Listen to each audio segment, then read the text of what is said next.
మిత్రులారా, ప్రవక్తయైన ఎలీషా కాలంలో ఇశ్రాయేలు ప్రజలు ఎన్నో అద్భుతాలను చూశారు. కాని వారు మళ్లీ మళ్లీ యెహోవా వాక్యానికి విరోధంగా ప్రవర్తించి ఎన్నో కరువులు, బాధలు అనుభవించారు. కాని ఇంతటి బాధను కలిగించిన సంఘటనను చూడలేదు. ఈ స్త్రీ చేసిన పని ప్రపంచంలో ఏ తల్లీ చేయకపోవచ్చు. ఆ సంఘటన గురించి వింటుంటేనే మనసు కలచివేస్తుంది. అసలు ఏం జరిగిందో తెలుసుకునే ముందు బైబిల్లో జరిగిన యథార్థ సంఘటనలు మీకు తెలియజేస్తున్నా. మన బైబిల్ కథలు తెలుగు ఛానల్ను ఆదరించి సబ్స్క్రైబ్ చేసుకుని ఈ వీడియోని చివరి వరకు చూడమని కోరుకుంటున్నాము. మీరు తెలుసుకున్న విషయాన్ని కమెంట్స్ రూపంలో మాకు తెలియజేయండి. సిరియా రాజైన బెన్హదదు ఇశ్రాయేలుపై యుద్ధం చేసి ఆక్రమించుకోవాలని చూసేవాడు. కాని దేవుడు తన ప్రవక్తియైన ఎలీషాకు ముందుగానే ఆ విషయం తెలియజేయడంతో ఇశ్రాయేలు సైన్యం వారికి చిక్కకుండా ఉండేది. ఇది తెలుసుకున్న బెన్హదదు ఎలీషాను ఎత్తుకురావడానికి తన సైన్యాన్ని పంపాడు.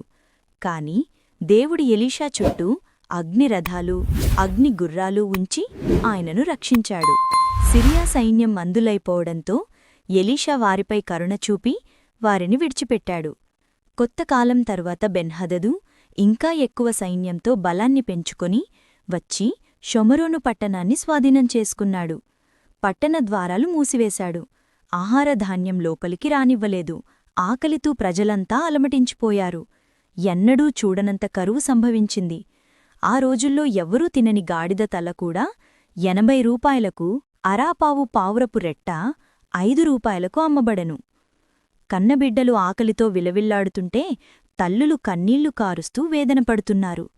అలాంటి దారుణ పరిస్థితిలో ఒకరోజు ఇశ్రాయేలు రాజు అయిన యెహోరాము పట్టణ గోడమీద నడుస్తుండగా ఒక స్త్రీ రాజుని చూసి, నా ఏలినవాడా, నాకు సహాయం చెయ్యండి అని కేకలు వేయడం విని, రాజు, యెహోవా నీకు సహాయం చెయ్యకపోతే నేను ఏం చెయ్యగలను?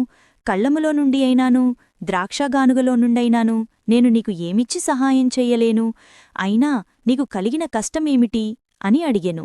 ఆమె చెప్పిన సమాధానం విని రాజు హృదయం చెదరిపోయింది. అప్పుడా స్త్రీ వేరొక స్త్రీని చూయిస్తూ ఇలా అంది, ఈ స్త్రీ నాతో, ఈరోజు ఆహారంనకు నీ కొడుకుని ఇవ్వు, రేపు నా కొడుకుని తిందాము అని అనింది. ఆ మాట ప్రకారం మేము నా కుమారుణ్ణి వండుకుని తిన్నాము. కాని మరుసటి రోజు నేను ఆమె కుమారుని అడిగినప్పుడు ఆమె తన కుమారుణ్ణి దాచిపెట్టింది అని రాజుతో చెప్పెను. ఈ మాటలు విన్న రాజు గుండె ముక్కలై తన వస్త్రాలు చింపుకొని గోడమీద నడుస్తుండగా ప్రజలందరూ అతను లోపల ధరించిన గోనెపట్టని చూశారు. తరువాత రాజు, ఈరోజు షాపాతు కుమారుడైన ఎలీషా యొక్క తలను నరికివెయ్యకపోతే దేవుడు నన్ను శిక్షించునుజాకా అని ప్రతిజ్ఞ చేశాడు. ఎలీషా తన ఇంటిలో పెద్దలతో కూర్చునియుండగా రాజుదూత రాకముందే ఎలీషా వారితో, ఈ నరహంతకుడి కుమారుడు నా తలను తెంపడానికి దూతను పంపుతున్నాడు. వాడు లోపలి రాకుండా తలుపు మూసి పట్టుకోండి. వారు అలానే చెయ్యగా వారి వెనుకనే రాజు కూడా కోపంతో వచ్చి ఎలీషాతో, ఈ కష్టం యెహోవా వలనే వచ్చింది. ఇక నేను ఆయన కోసం ఎందుకు వేచి చూడాలి అని అన్నాడు. అప్పుడు ఎలీషా రాజుతో, యెహోవా వాక్యము వినుడి. రేపు ఈ సమయానికి షొమరోను పట్టణ ద్వారం దగ్గర రూపాయి 1కి 1 మాణిక సన్నని పిండియు 2 మాణికల యవలను అమ్మబడను అనెను. అది విని రాజుతో ఉన్న ఒకడు వెటకారంగా, దేవుడు ఆకాశపు కిటికీలు తెరిచినా ఇది జరగదు అని అనగా, దానికి ఎలీషా, అది నీ కన్నులారా చూస్తావు, కాని దానిని తినలేవు అని సమాధానమిచ్చెను.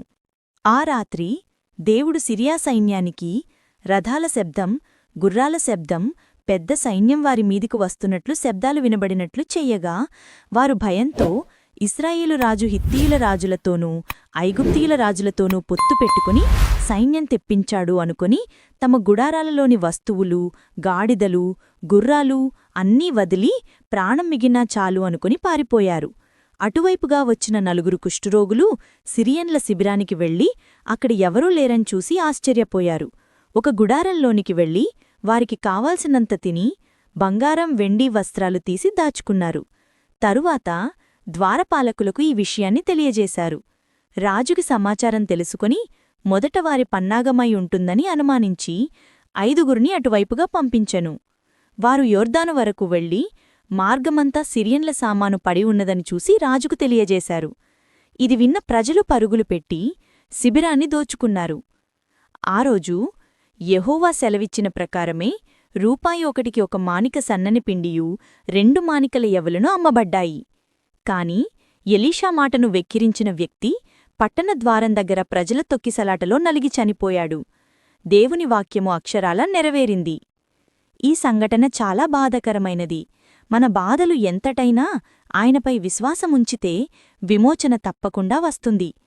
ఆయన ఒక్కరోజులోనే ఏమైనా చేయగలడు. కథ మొత్తం మార్చగలడు. మరి నీ కథను మారుస్తాడు అనే నమ్మకం నీకుందా? ఈ వీడియో మీకు నచ్చినట్లయితే లైక్ చేయండి. మా ఛానల్ని సబ్స్క్రైబ్ చేసుకుని కొత్త వీడియో నోటిఫికేషన్స్ కోసం బెల్ ఐకాన్ క్లిక్ చేయండి.